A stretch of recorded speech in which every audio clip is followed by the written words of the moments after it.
Il y a eu moins 20% de naissances entre 2014 et aujourd'hui. Moins 20%? Ouais. De quoi? De naissance. Non mais de qui? Bah des Français. Des Français? Ouais, des Français, okay. Ouais. Comment est-ce qu'on explique ça à votre avis? Pourquoi est-ce que les jeunes veulent moins faire d'enfants qu'à votre époque? À mon avis, parce que déjà ils se marient plus tard. Et puis un problème financier. Si vous pouvez développer. Ah ben, je peux vous développer que moi j'ai eu 4 enfants. Ouais. Et ben, le passage de la troisième, du troisième au quatrième, financièrement ça a été quelque chose. Hein. Ben, déjà vous changez de voiture, vous pouvez plus partir en vacances n'importe où. Parce que quand vous prenez tous les logements de vacances, c'est pour 5, pas pour 6. Et c'est considérable. Hein. Est-ce que vous avez ressenti ce coup de foudre, cet élan maternel que beaucoup de femmes décrivent? Non, pas du tout. J'ai même pas eu cet instinct de me dire je vais la prendre contre moi et lui faire un câlin. J'ai eu le poids de la responsabilité qui m'est tombé dessus. Vous êtes senti un peu esclave de ce bébé? Totalement. Vous savez ce qui est encore moins socialement acceptable qu'une femme qui ne veut pas avoir d'enfant?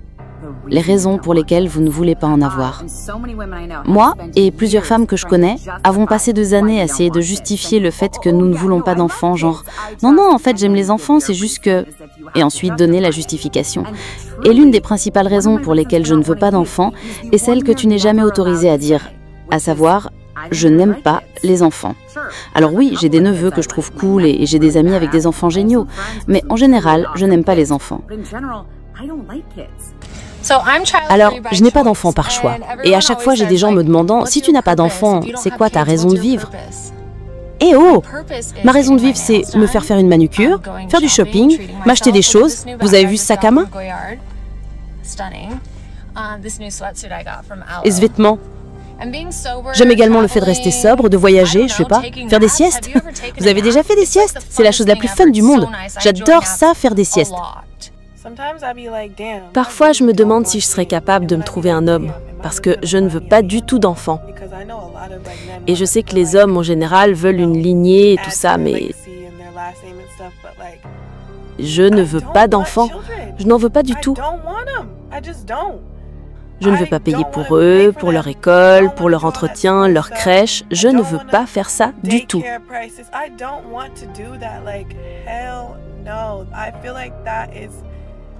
Tout ça m'a l'air d'une sentence de mort et je ne veux absolument pas de tout ce stress du tout. Le taux de fécondité aux US chute à un niveau historique. Pareil pour les naissances au Japon. Le taux de naissance national en Italie fait l'objet d'une urgence nationale. Et d'après des études, la population de chaque pays diminuera d'ici 2100. De la Corée du Sud aux US, de la Norvège à Taïwan, bref, tous les pays riches. Bonjour à tous et bienvenue dans cette nouvelle vidéo sur Bordel de merde. Qu'est-ce qui se passe? Et c'est pas une question à la légère, parce qu'entre les divorces en masse, les applications créées pour divulguer les propos diffamatoires sur les hommes, des femmes qui refusent de se marier parce qu'une loi protégeant les atouts de l'homme au moment du divorce est adaptée, et ces dames les insultant constamment sur les réseaux, c'était déjà bien dégueulasse, mais là nous allons monter d'un cran sur l'échelle de la connerie humaine, parce qu'il se trouve qu'en plus de tout ça, ces dames ont décidé aujourd'hui qu'elles ne voulaient plus avoir d'enfants non plus. C'est pas une blague. Pour plusieurs raisons, certaines logiques et d'autres complètement absurdes, ces dames ont décidé d'éviter ce que beaucoup d'entre elles qualifient aujourd'hui de fardeau de la maternité. Apparemment, près de 30% des personnes nées entre 1981 et 2012 disent ne pas vouloir d'enfants, et par souci de clarté, je tiens à préciser ici que je n'invente absolument rien, elles le disent elles-mêmes. Après que nous nous soyons mariés, à 25 ans, je me suis dit que nous aurions des enfants et que nous fonderons une famille. Mais après avoir vu à quel point avoir des enfants est épuisant pour mes amis, et à quel point ils ont l'air fatigués tout le temps, je me suis mise à revenir sur l'idée d'en avoir.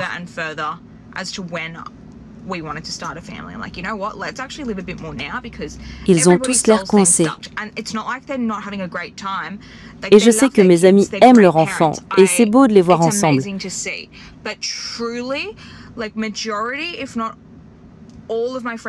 Mais ils changent tous avec le temps, et je ne sais pas s'ils sont plus heureux ou pas. Sans parler du fait que tu ne peux même pas annuler le fait d'en avoir. Une fois qu'ils sont là, tu ne peux pas les renvoyer dans l'utérus. Personnellement, je ne veux pas d'enfants, et je n'en ai jamais voulu. Vous voyez, ma maison, elle est toute beige, et ce, parce que je n'ai pas d'enfant. Ma chienne n'est pas là, mais si elle était là, elle se fondrait dans le décor, parce qu'elle est beige, elle aussi. Je suis tout simplement trop égoïste pour avoir des enfants. C'est aussi simple que ça. Pour être honnête, c'est par pur égoïsme que je ne veux pas avoir d'enfants. Je veux pouvoir faire ce que je veux quand ça m'arrange. Et par souci de clarté, je tiens à préciser que je n'ai rien contre les enfants. J'aime bien leur énergie. Après l'âge de 5 ans. Mais les nourrissons, c'est l'enfer. Ils sont toujours là à vomir, à crier, à pleurer. Et bon sang, je peux pas supporter ça. Pourquoi, à chaque fois qu'une femme dit qu'elle ne veut pas avoir d'enfants, les gens la traitent d'égoïste? Donnez-moi, pour vous qui avez des enfants, une seule raison non égoïste d'en avoir. Vous voulez de quelqu'un qui prenne soin de vous quand vous êtes vieux. Et ça, c'est égoïste. Vous voulez de quelqu'un qui vous aime de façon inconditionnelle. Et ça, c'est une raison vraiment égoïste et ridicule. Va plutôt voir un psy. Quand Jésus a dit « allez, multipliez-vous », il parlait de se multiplier en tant que chrétien, pas d'aller écarter tes cuisses. Il veut de quelqu'un pour porter son nom et son héritage. Il n'a rien accompli dans sa vie et veut un héritier. Et de quoi héritera-t-il? De la pauvreté? Allez, dégage. Être égoïste n'est pas totalement mauvais. Et vous, qui passez votre temps à traiter les femmes d'égoïstes pour ne pas vouloir d'enfants, alors qu'en réalité, c'est vous, les égoïstes. Et de plus, beaucoup de personnes n'ont pas la maturité nécessaire pour prendre soin d'un enfant, et ce dernier finit traumatisé. Souvenez-vous, c'est pas parce que vous avez un utérus que vous devez forcément vous en servir. Alors avant de nous hâter à les juger négativement, commençons déjà à nous intéresser aux raisons pour lesquelles ces dames voient aujourd'hui le fait d'avoir un enfant comme un fardeau et un scam. Et ces raisons sont diverses et variées, mais commençons déjà à nous intéresser aux plus logiques et aux plus compréhensibles. Alors déjà financièrement, beaucoup d'entre elles s'inquiètent du coût de l'entretien d'un enfant qu'elles considèrent, à raison d'ailleurs, comme très élevé. Et ici différents facteurs sont à prendre en compte, à savoir le logement déjà, de plus en plus coûteux dans les pays développés comme les US par exemple, où il est de plus en plus difficile de s'acheter une maison à cause déjà de la pénurie de ces dernières, due à des années de sous-construction causant une augmentation majeure des prix, ou encore le fait que certaines lois empêchent la construction de maisons dans certaines zones du pays, sans parler de l'appropriation constante pour leurs propres bénéfices du peu de logements existants par des corporations et des milliardaires, rendant l'accès au logement quasi impossible pour les individus lambda. Certains ayant même vu leurs intérêts hypothécaires, c'est-à-dire l'intérêt que tu payes pour un argent que tu empruntes à la banque afin de t'acheter une maison, augmenter mystérieusement. Je savais qu'à un moment, il m'emmerderait, mais pas à ce point-là. Ça fait seulement 6 mois que j'ai cette maison et mon hypothèque a augmenté de $700. Les coûts d'acquisition d'une maison, les intérêts sur financement hypothécaire, les loyers et les prix en général augmentent, là où le pouvoir d'achat, quant à lui, diminue de plus en plus, avec de plus en plus de gens qui se font licencier pour raisons économiques. Et forcément, les personnes avec des enfants doivent, au milieu de cette crise, choisir entre nourrir leurs enfants ou se ruiner sur le long terme en continuant de payer des loyers de plus en plus élevés ou en contractant des prêts pour acheter des maisons de plus en plus chères, dû à la rareté et à l'inflation. Et c'est pour ça qu'actuellement aux US, nous avons littéralement des familles qui vivent dans des containers et des unités de stockage pour pouvoir nourrir leurs enfants. Ils ont 2 unités de stockage et ça fait des mois qu'ils vivent dedans.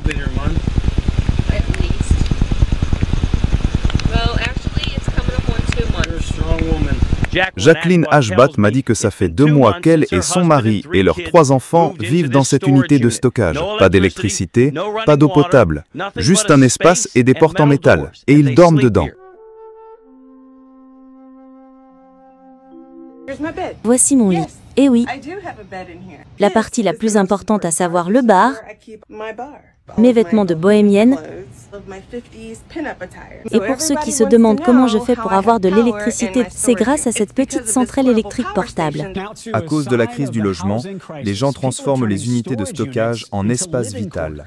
Les services d'inspection de Boston et la police font leur possible pour arrêter cette situation. Même chose en France apparemment avec la crise du logement atteignant apparemment des niveaux alarmants et touchant apparemment de manière disproportionnée les familles nombreuses et monoparentales. D'autres facteurs tels que l'éducation des enfants, la nourriture, l'entretien de ces derniers ou encore les soins médicaux à prendre en compte ici coûtent pour chacun d'entre eux énormément d'argent chaque année. On parle ici de près de 300 000 à 400 000 $ pour s'occuper de son enfant jusqu'à ses 18 ans, soit plus de 200 000 à plus de 300 000 € en France. Et beaucoup de femmes, en particulier les mères célibataires, même celles qui ont entre 2 et 3 boulots pour certaines, à cause de la flambée des prix en particulier sur les produits alimentaires, principalement causés par les tarifs ridicules de cet abruti, ne s'en sortent pas du tout. C'est très difficile pour elles, surtout si elles ont plus d'un enfant. Même les jeunes couples avec 2 revenus sans enfants arrivent à peine à joindre les 2 bouts.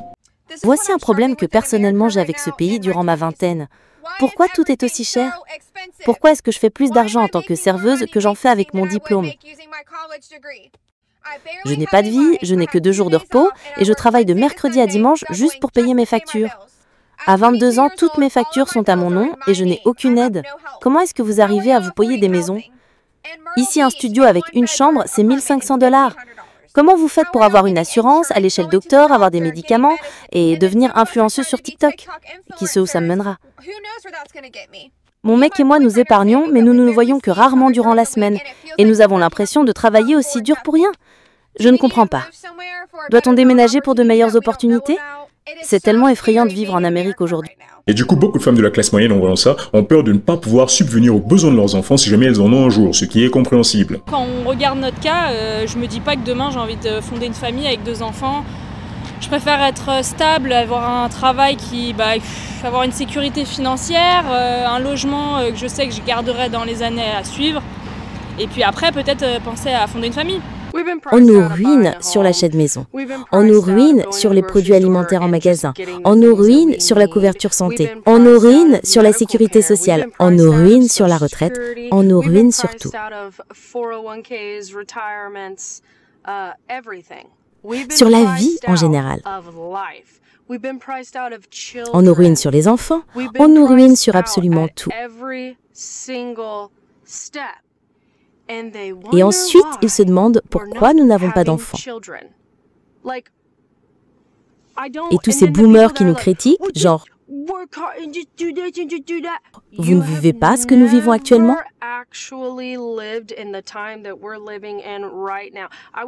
J'aimerais que tous ces boomers qui nous critiquent aujourd'hui recommencent de zéro dans le monde actuel afin qu'ils voient à quel point le marché de travail est difficile.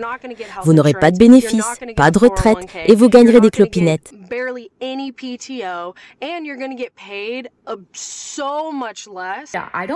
Honnêtement, je n'arrive pas à comprendre quel est le plan pour le futur de ce pays quand personne n'est capable de se payer une maison du fait de leur prix exorbitant.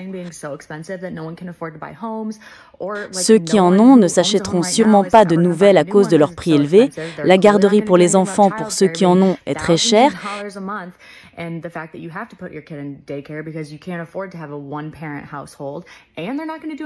Et les prêts étudiants nous étouffent tellement que nous ne pouvons pas nous permettre d'avoir des enfants.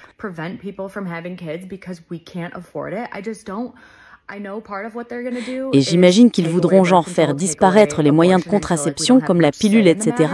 pour que nous n'ayons pas notre mot à dire. Mais quel est le plan exactement pour le futur de ces pays quand c'est si cher d'avoir un enfant ? Sur la baisse des naissances en France, moins 20% de naissances entre 2014 et 2024, comment est-ce qu'on explique ça à votre avis pour les gens? Pour moi, l'inflation. Okay. Ça coûte cher d'avoir un enfant. On en a deux, une de 5 ans et un de 7 ans, 7 mois. Ouais. Et il faut avoir des sous pour avoir des enfants. Malgré les aides et tout, ça fait pas tout. Ouais, je pense que c'est ça. Hein, c'est juste ça. Et, si on veut leur offrir un avenir, forcément, on y réfléchit plus à faire des enfants. Parce que c'est...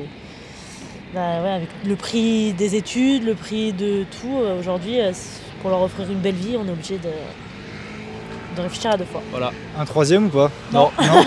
Ce qui a d'ailleurs poussé le gouvernement américain à proposer un bonus de 5000 $ à toute femme avec un enfant, par imitation, j'imagine, de la Corée du Sud, qui offre à cause de son taux de naissance ridicule 10 000 $ aux nouveaux parents. Ce que personnellement je trouve à la fois ridicule et possiblement efficace quand on connaît la vénalité des femmes américaines. Et aussi ajouter à cela une médaille nationale de la maternité à toute femme ayant 6 enfants ou plus. Non mais sérieusement, vous imaginez cet enfant apprendre qu'il est venu au monde à cause du désir de sa maman de toucher 5000 $? Le gouvernement américain a un problème avec la baisse des naissances dans ce pays et propose de donner un paiement. Un seul paiement de 5 000 $ à chaque femme qui met un enfant au monde. C'est diabolique.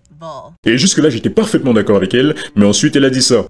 Et c'est avec joie que je continuerai à participer au déclin du taux de naissance dans ce pays. Sérieusement, cette mentalité de ruche chez les femmes aujourd'hui, je la déteste. Si tu as des enfants, c'est pour toi. Si tu choisis de ne pas en avoir, c'est ton choix. Mais ruiner ta capacité à devenir mère par esprit de solidarité envers tes sœurs ou par vengeance contre les hommes et le patriarcat comme cette connerie de mouvement Calbé en Corée du Sud, que bien évidemment les femmes américaines veulent imiter, c'est stupide. Et d'autres raisons tout aussi compréhensibles existent, comme le fait que certaines femmes aient subi des traumatismes durant leur enfance avec des parents abusifs ou absents. Et du coup, elles ont peur de reproduire le même schéma avec leurs enfants.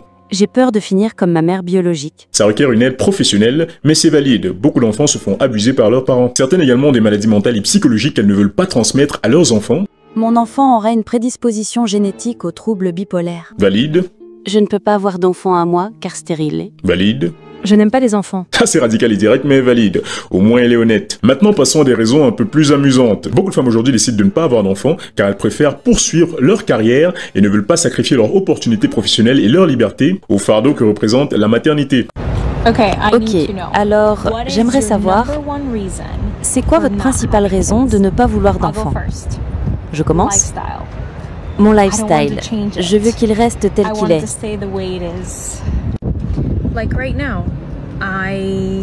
Je veux que les choses restent ainsi. Et ça serait trop différent si j'avais 1 ou 2 enfants courant partout. Je me sens pas faite pour ça. Excuse-moi de me focaliser sur ma carrière, de sorte à devenir un individu autonome qui ne dépend de personne. Je pense qu'il y a une question de vie aussi qu'on mène.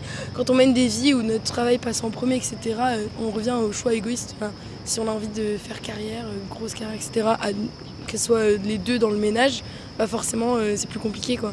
Parce que si on n'a pas de temps pour ses enfants, ça sert à rien. Parce que maintenant, en plus de refuser de se marier et de divorcer en masse parce qu'on est indépendante, on décide de ne plus avoir d'enfants parce que ces derniers vous ralentissent dans vos activités professionnelles et représentent une trop grande charge de travail, très souvent non partagée par le père de l'enfant. Alors j'ai vu plein de podcasts sur le faible taux de naissance et pourquoi les gens choisissaient d'avoir peu ou pas d'enfants du tout. Et j'ai quelques idées sur lesquelles je pense que nous serons d'accord. Bien sûr, nous avons le coût élevé des maisons, les produits alimentaires chers, la garderie exorbitante pour les enfants, etc. Et aussi sur les réseaux, vous voyez tous ces gens parler du fait que les gens ne sortent même plus ensemble, etc. Mais je pense que ces gens oublient une chose essentielle concernant toutes ces femmes qui choisissent de ne plus procréer avec les hommes. Et c'est la répartition inéquitable des tâches, surtout avec les enfants. Beaucoup de femmes vous diront j'avais un mari, une carrière, c'était parfait. Et ensuite, j'ai eu des enfants. Et là, c'est moi qui me suis mise à tout faire. La cuisine, le ménage, la lessive, je prenais soin du chien, des enfants, je faisais toutes les heures supplémentaires, je préparais leur déjeuner, j'allais à tous les événements scolaires. Et mon mari, lui, tout ce qu'il faisait, c'est aller au travail.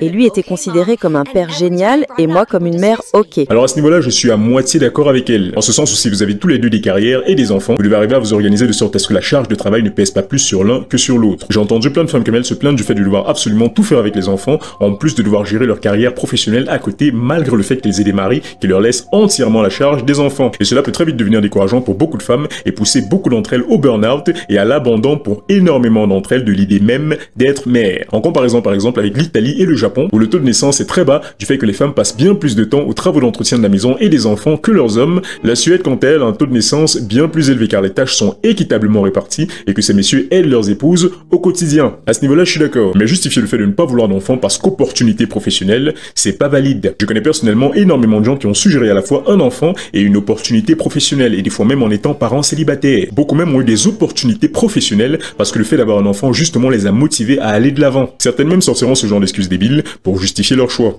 Je ne veux pas forcer un enfant à grandir dans une maison où leur mère fait passer son travail avant eux. Alors je comprends que des fois une femme peut avoir un emploi qui la force, et j'insiste sur ce mot, qui l'oblige à être absente longtemps du foyer, ça arrive. Mais mettre ta carrière avant ton enfant dans ce cas-ci en particulier est un choix. Son enfant n'est même pas encore né, qu'elle le met déjà en second plan après son travail. Et sans forcément y être forcée, mais parce qu'elle adore son travail, bien plus qu'elle n'aimerait son enfant. Voilà la vérité qu'elle essaie de camoufler derrière cette excuse de merde. Certaines justifiant ça en avançant le fait que les revenus des femmes diminuent de près de 60% dans la décennie suivant la naissance du premier enfant, ce qu'elles appellent la pénalité de la maternité. Parce qu'apparemment, beaucoup d'investisseurs et de patrons les verront comme des mères devant s'occuper de leurs enfants et du coup, ils préféreront ne pas trop investir en elles. Quel est le plus gros double standard que vous avez eu à surmonter toutes les deux? Les enfants, toujours les enfants. Nous avons eu des investisseurs qui nous demandaient tout le temps « Et que se passera-t-il quand vous aurez des enfants ?» Et je me souviens avoir pleuré à cause de ça et appelé ma mère et elle m'a dit « Arrête de pleurnicher ou arrête les frais ». Et j'étais genre « Waouh !» Mais généralement, ils pensent que s'ils investissent en toi, dans quelques années, tu vas devenir mère.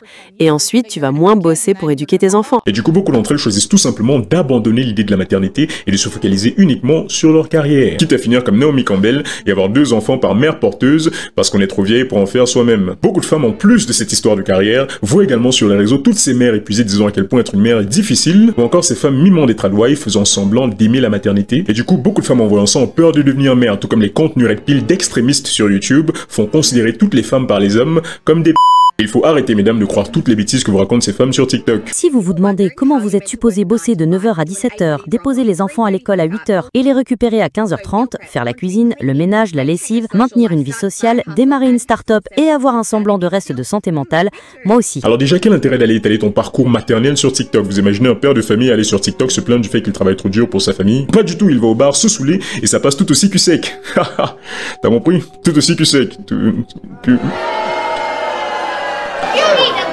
Et on s'enfoncera encore plus dans la stupidité avec ce genre d'argument. Je n'aime pas l'idée d'accoucher et de déformer mon corps. C'est tellement con que je ne vais même pas prendre la peine de relever. Rendez-vous dans quelques années pour voir si la gravité n'aura pas affecté ton physique malgré ton absence de descendance et ton incapacité à ce moment-là en avoir. J'ai l'impression d'être trop égoïste pour avoir un enfant. Ça a le mérite d'être honnête et je suis d'accord avec elle. Beaucoup de femmes n'ont, contrairement à la mentalité populaire, pas du tout la fibre maternelle. 73 millions d'avortements chaque année, soit 30% des grossesses mondiales, soit près de 30% de la population mondiale pas encore née qui est tuée dans le ventre de leur mère. J'ai vu des cas de maternité qui m'ont choqué. Des femmes ayant laissé mourir de faim leurs enfants pendant qu'elles faisaient la fête avec des hommes. Des femmes passant leur temps à laisser des enfants dont elles ont la garde chez leurs parents à elles parce qu'elles sont fatiguées d'être mères. Des femmes ayant littéralement vendu leurs enfants pour quelques milliers d'euros et j'en passe. Cette mère de 35 ans, Raquel Smith, est au cœur d'une affaire qui a indigné toute l'Afrique du Sud. Condamnée à la perpétuité pour avoir vendu sa fille de 6 ans pour 1 000 euros. Les femmes sont naturellement maternelles, vous disiez? Parce qu'en plus de ces statistiques sur l'avortement, il s'avère qu'en fait très souvent, plus d'hommes que de femmes veulent avoir des enfants. La majorité des hommes, pas tous, j'ai bien dit la majorité des hommes, veulent contrairement à la majorité des femmes, avoir des enfants. J'ai eu plein d'hommes en commentaire me confiant qu'ils ont été avec plusieurs femmes en relation sérieuse, mais que la relation à chaque fois s'est terminée parce qu'aucune d'entre elles ne voulait avoir d'enfant. Et je ne parle même pas de ce genre de raison, ô combien il y a. J'ai l'impression qu'avoir des enfants est socialement irresponsable. La surpopulation, combinée au changement climatique, sont un appel au désastre. Pourquoi est-ce que notre génération veut moins faire d'enfants que celle de nos parents? Clairement sur les questions de climat, d'écologie, etc. Quand on voit le monde dans lequel on vit, ça me fait j'ai envie d'avoir des enfants. On vit dans quel monde? On vit dans quel monde? Voilà la raison pour laquelle on ne veut pas avoir d'enfants. Et je ne la blâme même pas pour ça, je blâme la propagande. Les abrutis du 18e siècle, comme cet économiste du nom de Thomas Malthus, ont fait croire aux gens que si la qualité et le niveau de vie en Angleterre diminuaient, c'était parce qu'il y avait beaucoup trop de gens dans ce pays pour pas assez de nourriture disponible. Et plusieurs siècles plus tard, un auteur du nom de Paul Ehrlich écrira dans son livre The Population Bomb à quel point la surpopulation causera le tarissement des ressources disponibles, et les gens l'ont cru. Mariner Eccles, secrétaire général à la Réserve fédérale aux US en son temps, a dit « La surpopulation pourrait être plus explosive encore que la bombe atomique ». Même connerie en Chine avec la politique sur l'enfant unique adoptée pour contrôler et réguler la population, ce qui est rigolo quand on sait qu'ils sont plus d'1 milliard aujourd'hui. Le problème n'est en réalité pas celui du manque d'agriculture et de nourriture, mais celui de la distribution de la dite nourriture. À Gaza actuellement nous avons des enfants qui meurent littéralement de faim et qui ressemblent à des squelettes vivants. Est-ce dû à la surpopulation ?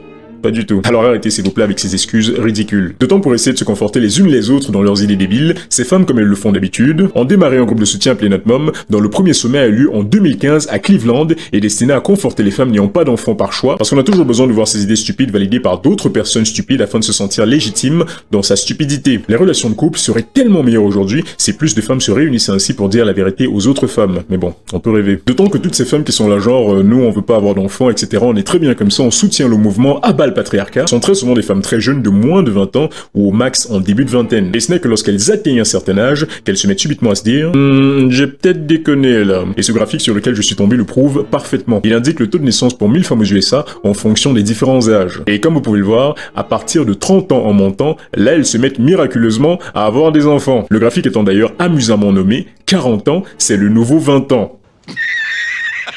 On ne bat pas la nature les filles, arrêtez de vouloir faire les malines, c'est ridicule. Et si vous pensiez que les femmes étaient les seules à penser comme ça, eh ben... Bah, je pense que c'est logique parce que, en fait, puisqu'on est en surpopulation, déjà en fait, naturellement, il va se passer des choses, en fait on va évoluer psychologiquement, donc c'est-à-dire les LGBT, les trucs qu'il y a dans la nourriture qui nous baissent notre libido, tout ça, pour qu'en fait on baisse moins, enfin on baisse pas moins, mais on fait moins d'enfants. Habituellement je ne fais pas ce genre de vidéos, mais ce genre de choses revient tout le temps dans ma vie, alors voici pourquoi je n'aurai jamais d'enfants. Alors déjà, les enfants sont chers, et je préfère dépenser cet argent à des choses qui m'intéressent réellement, comme mes projets d'animation. Et aussi je suis un peu taré, et je ne veux pas transmettre cet art à un enfant. Les enfants eux-mêmes sont tarés. Vous avez déjà vu un enfant? Ils sont insupportables, ça serait injuste. Avec l'état dans lequel se trouve le monde, l'économie, les changements climatiques et tout ça, le futur ne s'annonce pas reluisant. Les enfants sont chronophages. Chaque parent vous dira que les enfants sont vraiment des dévoreurs de temps, et je préfère passer ce temps à faire des trucs que j'aime, comme le gaming. J'ai une console gaming et je veux être le seul à l'utiliser. Ma femme. J'adore ma femme et je veux passer le maximum de temps avec elle et je ne veux pas qu'un enfant vienne se mettre entre nous et ruiner le temps que je passe avec elle. Les cris. Vous savez, ces cris qu'ils poussent tout le temps autour de la piscine. Ah, par pitié, jetez-moi sous un bus. Et aussi, je n'ai aucun désir d'être parent. Ce sentiment n'est pas là, n'a jamais été là et ne sera jamais là.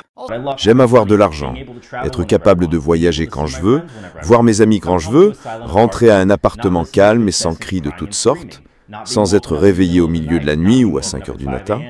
Je ne veux pas avoir à payer de baby-sitter ou à changer de couche. Je ne veux pas avoir à répondre à 1000 différentes questions. J'aimerais vivre dans le calme et sans jouets qui traînent partout. Et ainsi de suite. La raison pour laquelle je ne veux pas d'enfant est que je veux être dans une relation où nous sommes tous les deux complètement investis en nous-mêmes, que ce soit dans nos activités créatives, au niveau de nos carrières. Je veux que nous soyons complètement investis dans le fait de nous développer et d'expérimenter la vie. Et aussi, j'ai vu beaucoup de personnes se perdre dans la parentalité.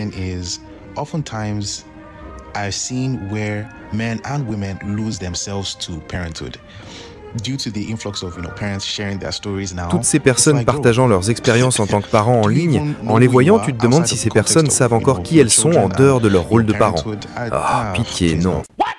Je me demande si tous ces abrutis qui parlent de ne pas avoir d'enfants sont joués au fait que si leurs parents avaient pensé comme ça, ils ne seraient pas là aujourd'hui à parler de ne pas avoir d'enfants parce qu'ils aiment trop jouer aux jeux vidéo, etc. Moi-même j'aime beaucoup le gaming, d'ailleurs ma chaîne gaming est en description, abonnez-vous s'il vous plaît. J'aime voyager, toutes ces conneries, mais je compte avoir des enfants et ça ne m'empêchera pas, une fois que j'en aurai, de faire ce que j'aime tout en prenant soin de ma famille. Il faut arrêter de faire croire aux gens que la famille, ou plus précisément le fait d'avoir des enfants, est une prison. Sinon on finit avec une génération d'abrutis qui ne se rendront compte que trop tard de ce qu'ils ont laissé passer. Et là je parle surtout des femmes qui pensent comme ça parce que les hommes, pour leur défense, même à 50 ans, peuvent fonder une famille, ce qui n'est pas votre cas les filles. Alors on se réveille. En attendant, c'est tout pour cette vidéo, merci d'avoir regardé jusqu'au bout, pense à liker, à t'abonner et à commenter pour me dire ce que tu penses de tout ça. Ma chaîne gaming est en description, j'ai fait des commentaires et des analyses de jeux une fois par mois, donc si ça vous dit, abonnez-vous. Et je vous dis à la prochaine, allez, ciao. Aujourd'hui les gens s'engagent de moins en moins, se marient de moins en moins, ils veulent attendre d'avoir un certain niveau de carrière, une certaine aisance financière avant d'avoir des enfants, et je pense que c'est plus la priorité. Et puis il y a aussi tous les discours, beaucoup de discours féministes qui vont nous dire